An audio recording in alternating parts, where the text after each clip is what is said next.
Assalamualaikum warahmatullahi wabarakatuh. Shamar kafuni akam jirtan dhaggeeffattoonni YouTube channelii Sofumarab.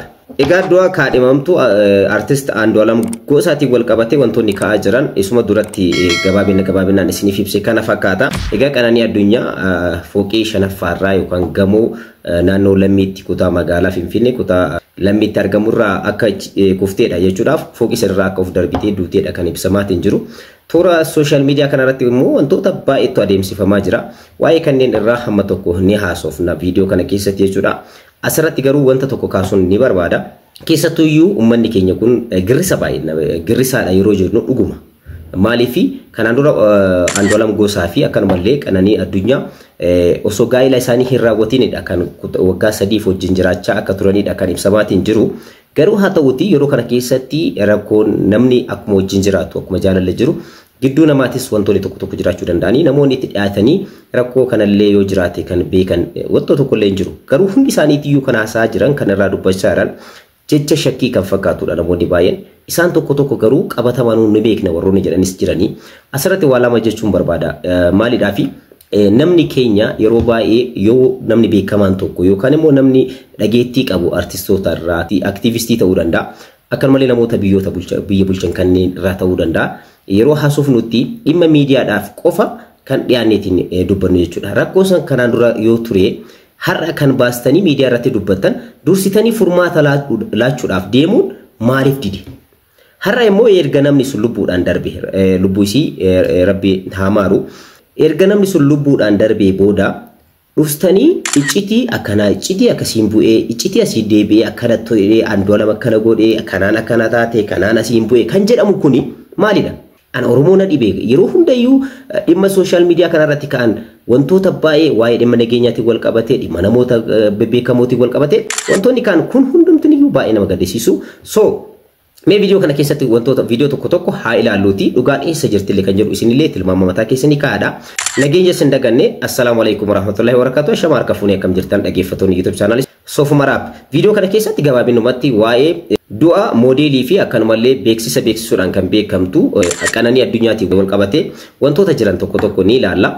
Egaa viidiyoo kana keessatti gabaabinumatti wantoonni nu ilaallu kanaadha jechuudha. Maalidha? Wantoonni tokko social media kana irratti deemaa jiran wantoota haqallee fakkaanni wantoota namichi jibbisiisan baay'eetu deemaa jira. Namni tokko interview tokko irratti waan biraa jira. Interview biraa irratti illee waan biraa haasaa.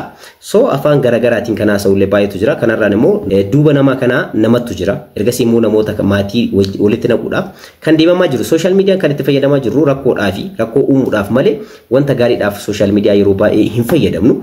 Moodeliin beekamtuun tuni Qananii Addunyaa egaa Yuunivarsiitii Arbaa Mincii irraa water injiinaringiidhaan kan eebbifamtee fi akkanumallee hojiin ishee irratti bobbaateetiin hojjechaa jirtu moodelii fi beeksisa adda addaa beeksisuudhaan kan hojjechaa jirtu. Egaa waggoota 3 kana keessa immoo Andu'alam Gosaa wajjin akka jiraachaa turanidha kan ibsamaatiin jiru karaa social media kanaan. Yeroo gabaabaa kana keessatti immoo fuudha isaanii yookaan gaa'ela isaanii ni raawwatu jedhameetiin beekamaa jira. Namoonni baay'een haadha manaa Andu'alam Gosaati jettanii kan ibsaa jirtan social media kanarratti garuu wanti dhagahaa jirru haadha manaa osoo hin taane kan dhagaahatiin jiru egaa kaadhimamtuudha. Wajjin jiraachaa turanii garuu haadha manaa hin guunne yookaan immoo amantii kiristaanaatiin samaaniyaa gaafata. Akkanumallee amantii musliimaa yeroo deemtan immoo nikaa gaafata. Haadha manaa jechuudhaaf hin guunne kaadhimamtuu isa jedhuun ishee ibsina jechuudha. Egaa haalli isheen itti duute fooqii shanaffaarraa namni akkamitti lafaa ol ka'eetiin of darbee of ajjeesuu danda'a kan jedhu immoo gaafii namoota baay'eetti uumuu danda'a. Garuu mee gara seenaa ishee wantoota tokko wantoonni namoonni haasaa jiran irraa namoonni tokko kanaan dura walitti bu'iinsa qabanii akkanumallee kanaan dura namoonni kilooriksii illee dhugdeetiin akka harkaa fuudhanillee kan ibsan jiranii tasgabbiillee akka isaan gidduutti uumanillee wal dhabdeenillee akka jiran kan ibsan jiranii. Kana dhageeffachuun dura mee seenaa kana dursaa haa dhageeffannuuti. Ergasii immoo seenaan kun immoo namoota baay'ee ni barsiisa waan ta'eef tiktokera beekamtu ayyaantu jedhamtu baay'een keessan ni beektanii mee viidiyoo isii kana dhageeffannee walitti deebinee ergasii immoo wanti jiru maalidha kan jedhu information tokko wajjin ilaalla. Artist Andu'alam Gosaa Qananii Addunyaa yommuu dhaga'u hedduu takka rifadhe. Keessattuu halkan keessa ribaa kaatee gamoorraa of darbitee of galaafattee jedhamaatiin jira. Taateen kun garuu wayina yaadachiise. Viidiyoo kana harmeetti akka daawwatan hin beeka. Akka hedduu takka rifatan isin beeka. Harmeetti dhiifama gaafachaa garuu ammoo isin barsiisa jedhee waan hin yaadeef isinitti himuu barbaade. Yeroo muraasa dura ture.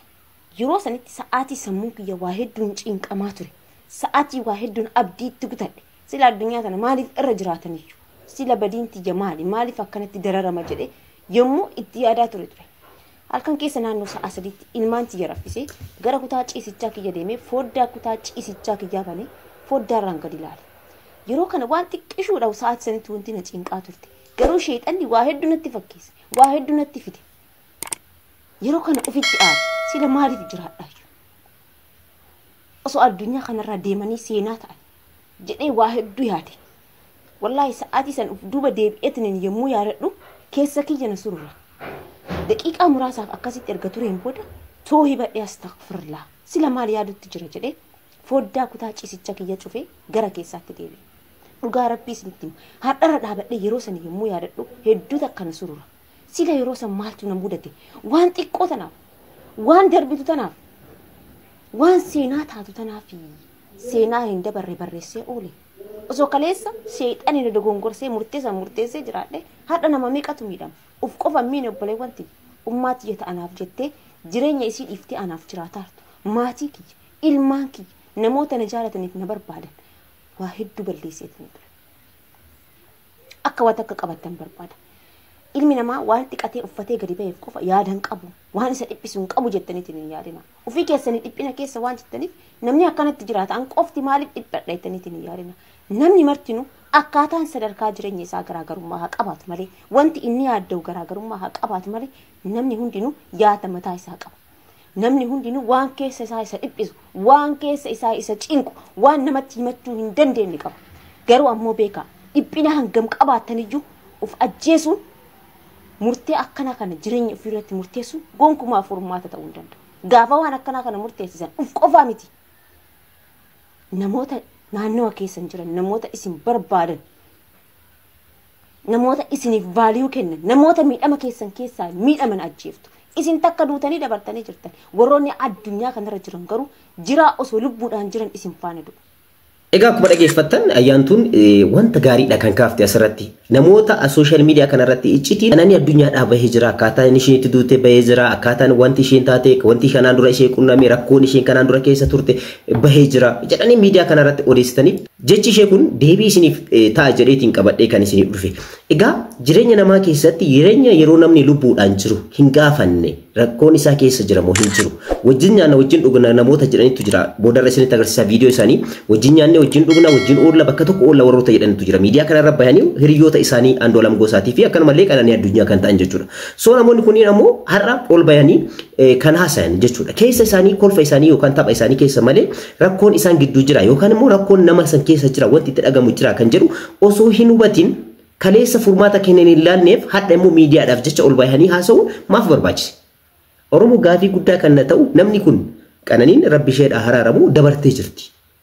Har'a erga isiin dabarte immoo gaagaataan asirratti miidiyaa kanarratti deemaa jiru yoo ilaaltu hedduu tokko si gaddisiisa. Yeroo isheen lubbuudhaan jirtu warroonni cinaa isheen dhaabati warroonni isheen jajjabeessi warroonni ishee kolfitu ishee miidiyaa irraa haasoftu nuti hundiniyyuu icciti mataa keenyaa qabna. Garuu miidiyaa kanarratti baaneeti ni haasofna yaada keenya ni ibsanna keessa keenyatti mana keenyatti maaltu jira kan jedhu immoo nufi rabbii qofatu beeka yookaan immoo namoota sirriitti nutti dhiyaatantu beekuu danda'a.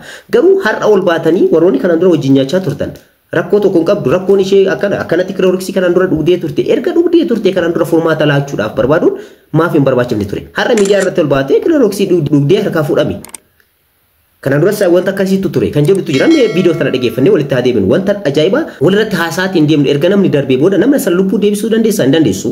So osoo inni jiru kan lubbuudhaan isa baraaruudhaaf hin tattaafatin har'a miidiyaatti fiddee haasa'uun kee nama walitti buusuudhaaf yoo ta'e malee faayidaa maal qaba? Mee viidiyoo sana dhageeffadhaati walitti haa deebinu.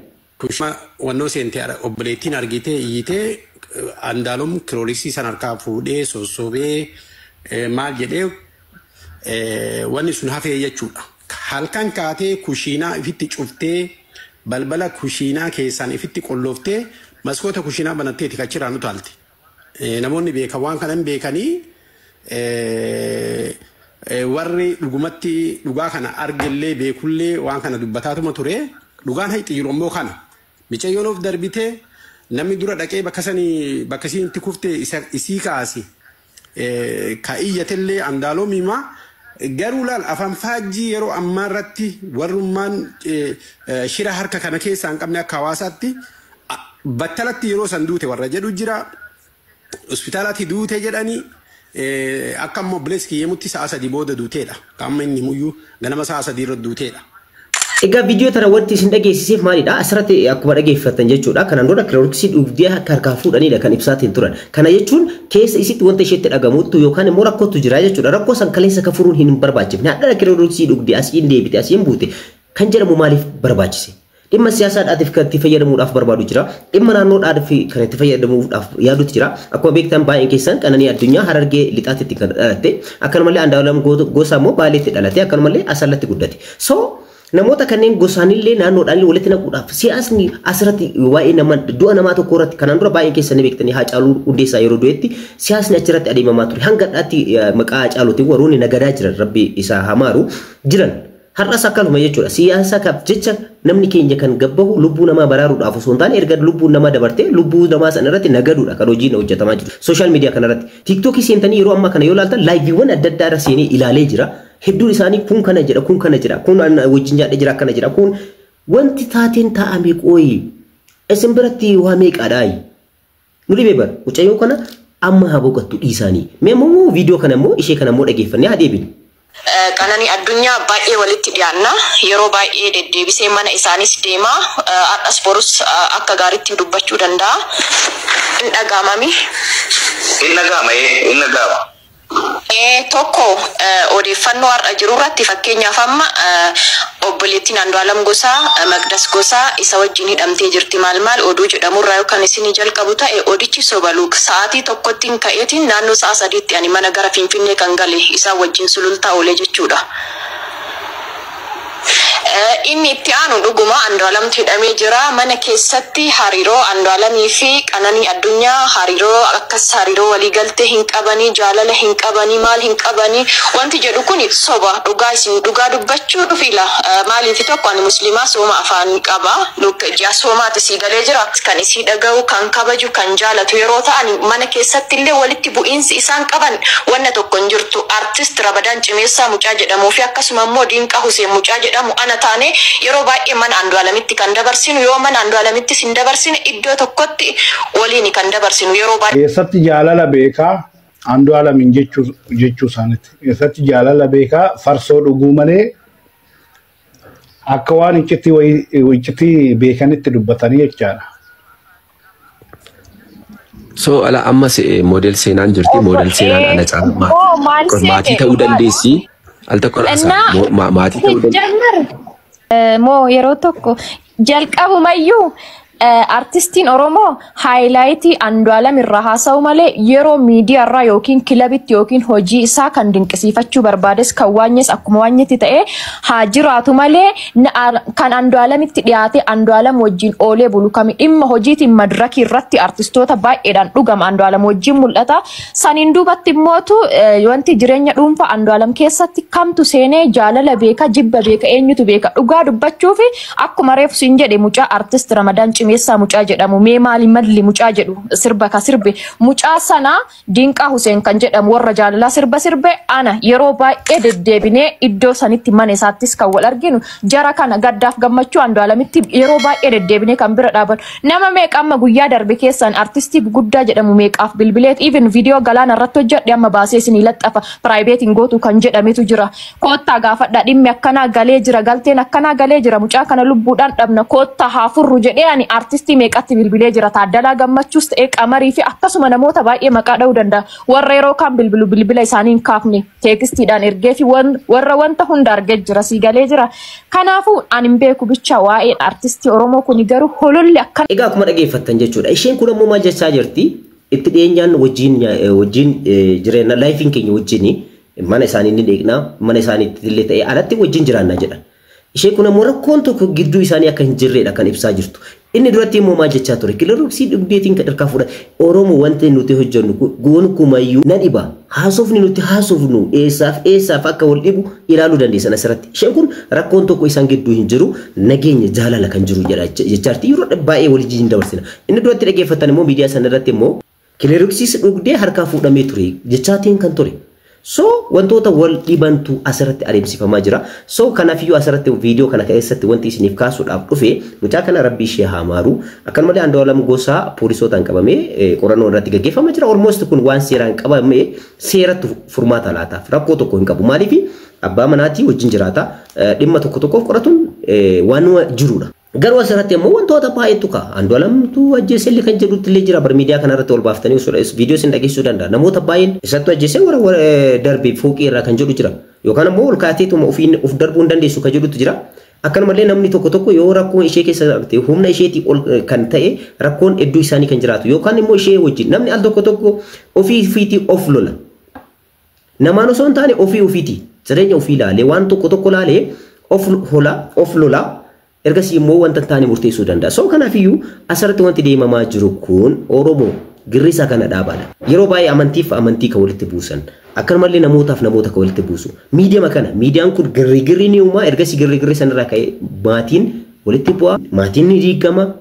Erga namni darbeellee girri uumu. Kan ajaa'ibana ta'u kanadha. So wanta goonu tokko irrattiyyuu mucaa kana almost duutee jirti namni lubbuu ishee deebisuu ni jiraa miidiyaa kana irratti ol bahiiti dubbadhu lubbuu ishee deebisuu ni danda'a jedhe rabbi ishee hamaaru jechuudha kan dandeenyu lubbuu ishee deebisuu ni danda'u isaaf immoo maatii isheetii fi isaafillee rabbi haa laaffisu qalbii isaanii haa qabbaneessu onnee isaanii haa qabbaneessu isaan bara yeroo amma kana ibidda jira ibidda irratti ibidda naqxan isin immoo kanaan dura kilooriksii dhugaa turte namatti maal akka dhagamu yaalaadha maatii isaaniititti dugda duuba isaanii namoota kanneenii kan jiru maatiidha. Isaa wajjin jiraachaa jiranii maatiitu jira. So maatii sana irratti maaltu dhagama kan jiru maaf yaaduun nama dhibeet asuma irratti miidiyaa maaf jecha wanta hin taane iccitiin kanaan durallee jiraatu yoo ta'e yeroo kana dhoksuudha bara. Namni lubbuun isaa yeroo baheyyoo akka aadaa Oromootitti maatiitti himuudhaaf ni rakkata namni. Harka garaa jaraatiin tasgabbeessee itti hima. Maaliif maatiin sun rifatee waan hin taane keessa seena jedha. Amma immoo isin iccitii addaa jettanii ni figdanii asitti kilooriksii dhugee kanaan durallee walitti bu'iinsaatu ture kan jedhu jira. Asitti immoo tokkollee maatii isaanii gidduu isaan gidduu wanti jiru tokkollee hin jiru kan jedhutu jira.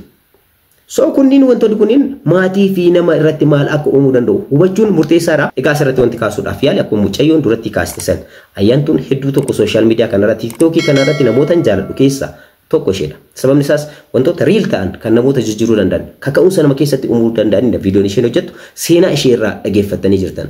Yeroo itti of ajjeesuudhaaf yookaan immoo anis of dabarsuudhaaf yaadettu jira jetti. Namoota yeroo tokko maal akka itti dhagamu hin beekanii sababoota adda addaatiin ta'uu danda'a. Kanaan dura immoo sababoonni iddoo isaanii ni jira yoo ta'e kaleessa kan furmaata laachuudhaaf hin dhufin har'a immoo erga isheen lubbuun ishee dabarte ishee deebisuun hin dandeenyetti wanta adda addaa qabattee dhufuun maaf barbaachise?